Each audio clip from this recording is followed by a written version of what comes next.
anak kami, hari ini kita akan belajar tentang penawaran uang. Oke, sebelumnya kita sudah membahas tentang permintaan uang.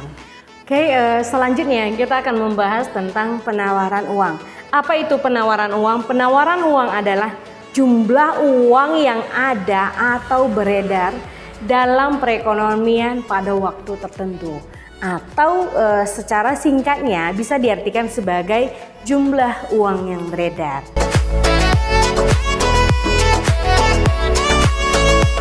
Nah, sama seperti permintaan uang tadi, pasti ada faktor-faktor yang mempengaruhi permintaan uang. Begitu juga dengan penawaran uang. Ada beberapa faktor yang mempengaruhi penawaran uang. Kita akan mulai dari yang pertama, yaitu tingkat bunga. Nah, kita tahu bahwa tingkat bunga ini adalah faktor yang paling mempengaruhi jumlah uang yang beredar. Nah, jika tingkat bunga itu turun, maka pemerintah akan menambah jumlah uang yang beredar. Dua, tingkat inflasi. Jika tingkat inflasi itu sangat tinggi gitu ya, maka hal tersebut bisa melumpuhkan perekonomian. Kenapa? Karena daya beli masyarakat itu pasti akan rendah. Karena itu deflasi pun berbahaya di dalam perekonomian kalau dilakukan secara kontinu. Karena hal itu bisa melemahkan gairah untuk berusaha atau berinvestasi. Maka satu-satunya jalan yang diambil pemerintah yaitu menambah jumlah uang yang beredar, sehingga pengusaha-pengusaha tadi lebih bergairah lagi untuk berusaha dan menambah investasinya. Lalu yang ketiga, tingkat produksi dan pendapatan nasional. Nah, jika tingkat produksi dan pendapatan nasional itu rendah, maka pemerintah akan menaikkan jumlah uang yang beredar. Tujuannya adalah untuk menggairahkan dunia perbankan dan dunia usaha. Keempat itu adalah kondisi kesehatan dunia perbankan, di mana Bank Indonesia itu menetapkan tingkat cadangan tertentu, sehingga itu bisa menjadi pengukur kesehatan bank. Lalu 5 itu nilai tukar rupiah. Jika nilai tukar rupiah ini selalu mengalami penurunan, maka pemerintah akan mengurangi jumlah uang yang beredar, sehingga nilai tukar dari uang rupiah ini akan kembali normal. Nah, itulah faktor-faktor yang mempengaruhi tentang penawaran uang.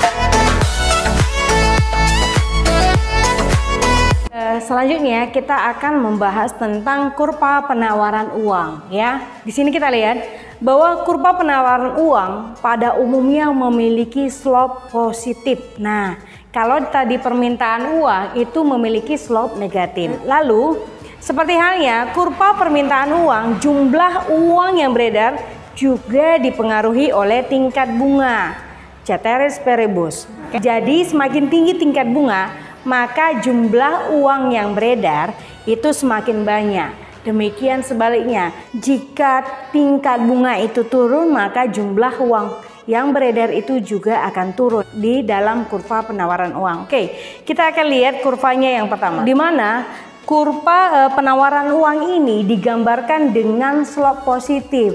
Karena keuntungan meminjamkan uang pada saat tingkat bunga tinggi itu lebih tinggi gitu ya, dibandingkan pada saat meminjamkan uang pada tingkat bunga rendah. Jadi keuntungannya itu kan lebih rendah lagi gitu ya.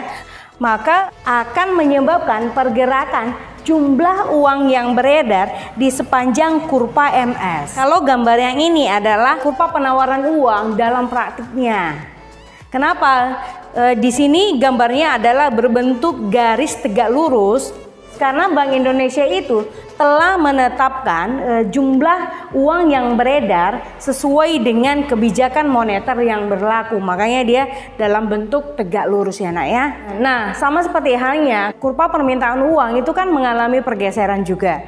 Nah, begitu juga dengan kurva penawaran uang. Nah, sekarang kita akan melihat bagaimana pergeseran kurva penawaran uang. Nah, jika keputusan Bank Indonesia itu menurunkan jumlah uang yang beredar, maka MS1, maka penawaran uang yang pertama ini akan bergeser ke kiri.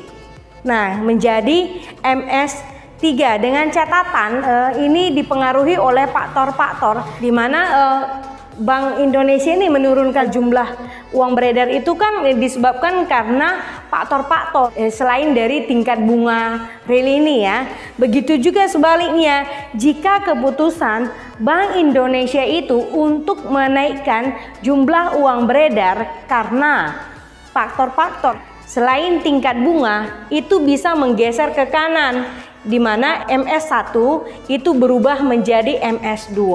Nah, itu kalau dia ke kiri itu Bank Indonesia menurunkan jumlah uang beredar. Kalau dia ke sebelah kanan itu Bank Indonesia itu menaikkan jumlah uang yang beredar.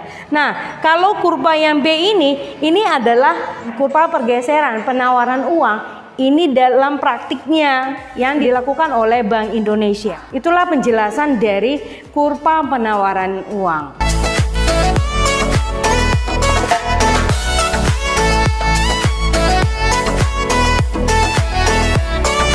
Secara singkat, penawaran uang itu kan dilambangkan dengan huruf L yang diatur oleh Bank Indonesia.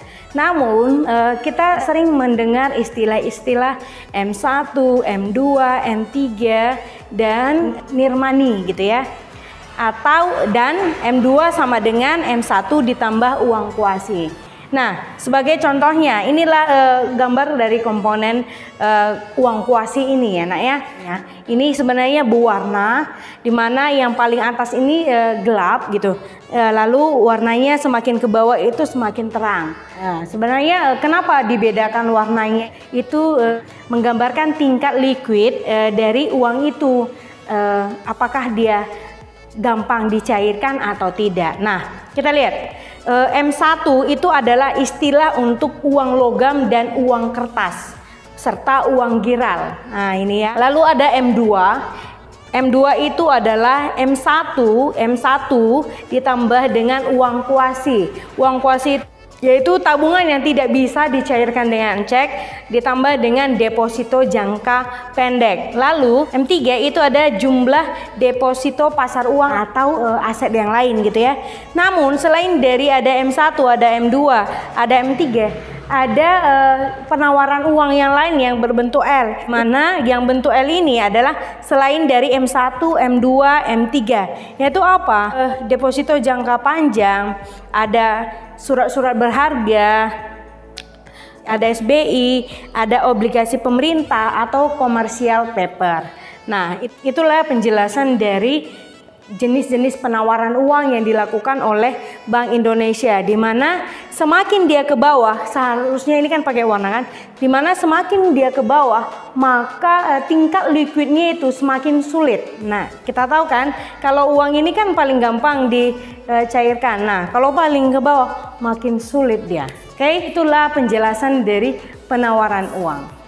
Dengan demikian materi kita kali ini sudah selesai ya nak ya. Semoga video kali ini berguna bagi anak-anak kami yang belajar secara daring di rumah. Semoga pandemi corona ini cepat berlalu dan kita bisa kembali lagi belajar secara tatap muka. Tetap jaga kesehatan, jaga pola makan, jaga pola tidur, dan jaga kebersihan. Rirang-rirang gumpari, gumpari meruah-ruah. Adi sirang kita gundari, gelas sirang menjua-jua. Sampai jumpa.